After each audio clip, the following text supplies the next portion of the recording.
I'm Sarah Riley, and I'll be talking about the impact of Korean language in young adult literature.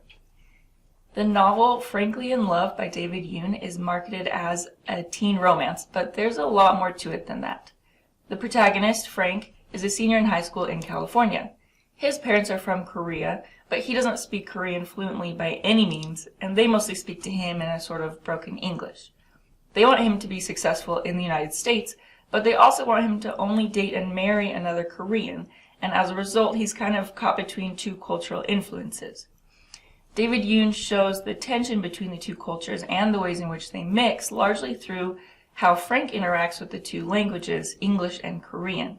For example, Frank uses a lot of slang that's a combination of both languages, and his parents often speak to each other in Korean when they don't want him to understand what they're talking about. To make these language interactions accessible to a diverse audience, Yoon uses a couple common methods of incorporating Korean into English text, including allusion, or simply referencing that Korean is being used, italics to emphasize the Korean terms or their translations, and romanization, which is spelling out the pronunciation of the Korean in English. This helps the readers understand the Korean and see how the language impacts Frank's life in both positive and negative ways. But Yoon doesn't stop there. In an unprecedented move that I haven't seen in any other Korean American novels, he breaks the reader's expectations for second language inclusion and uses Hangul, the Korean alphabet, in two different places. The most significant is an argument between Frank's father and his father's friend, who is also Korean.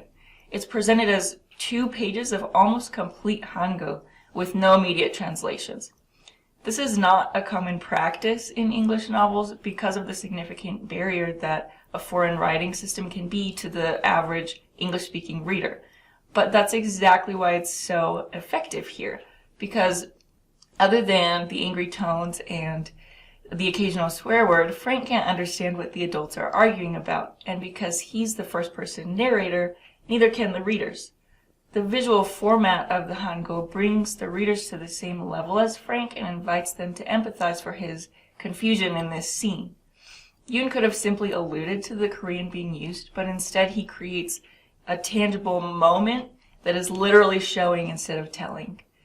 His deliberate stylistic choice to use the Hangul has a powerful effect on the characters and on the audience, and shows how authentic second language inclusion can be unifying rather than divisive.